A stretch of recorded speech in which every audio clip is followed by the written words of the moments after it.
ইউরোপীয় ইউনিয়নের পররাষ্ট্রনীতি বিষয়ক প্রধান কায়া ক্লাসের সঙ্গে টেলিফোনে কথা বলেছেন ইরানের পররাষ্ট্রমন্ত্রী আব্বাস আরাগচি।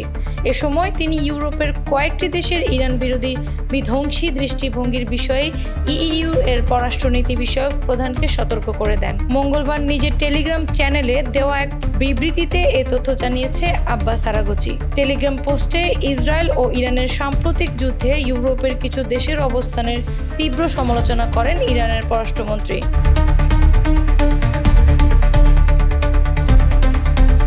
তিনি বলেন, ইসরায়েলের সঙ্গে সংঘাতে ইউরোপের কিছু দেশের ইসরায়েল ও যুক্তরাষ্ট্রপন্থী অবস্থান পরিষ্কার হয়েছে।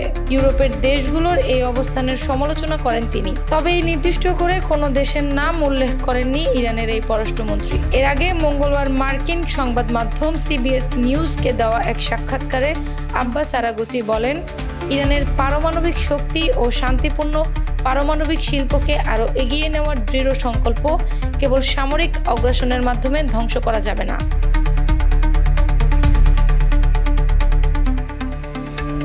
তেহরানের শীর্ষ কূটনীতিক বলেন, বোমা হামলার মাধ্যমে কেউ শান্তিপূর্ণ ইউরেনিয়াম সমৃদ্ধকরণের প্রযুক্তি এবং বিজ্ঞানকে ধ্বংস করতে পারে না।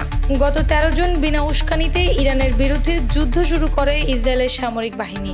12 দিন ধরে চলা এই যুদ্ধে দেশটির পারমাণবিক স্থাপনা সহ অন্যান্য অনেক সামরিক ও বেসামরিক অবকাঠামো নিশানা করে ইসরায়েল। সামরিক ও গোয়েন্দা তথ্যের মাধ্যমে ইসরায়েলকে সহায়তা করে আসা যুক্তরাষ্ট্র যুদ্ধের শেষের দিকে ইরানের মধ্য ও উত্তর মধ্যাঞ্চলে অবস্থিত 3টি পারমাণবিক স্থাপনায় B-2 বোমারু বিমান ব্যবহার করে হামলা চালায়।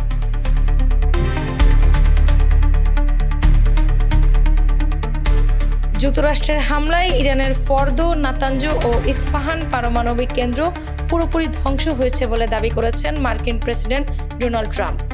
যদিও মার্কিন গোয়েন্দা সংস্থার প্রাথমিক মূল্যায়নের সঙ্গে ট্রাম্পের দাবির মিল নেই, কারণ যুক্তরাষ্ট্রের ফাঁস হওয়া এক গোয়েন্দা প্রতিবেদনে ফর্দো, নাতাঞ্জ এবং ইস্পাহানের মার্কিন হামলায় ইরানের পারমাণবিক কর্মসূচি পুরোপুরি ধ্বংস নয়, কেবল নির্দিষ্ট কিছু সময়ের জন্য পিছিয়ে গেছে বলে জানানো হয়।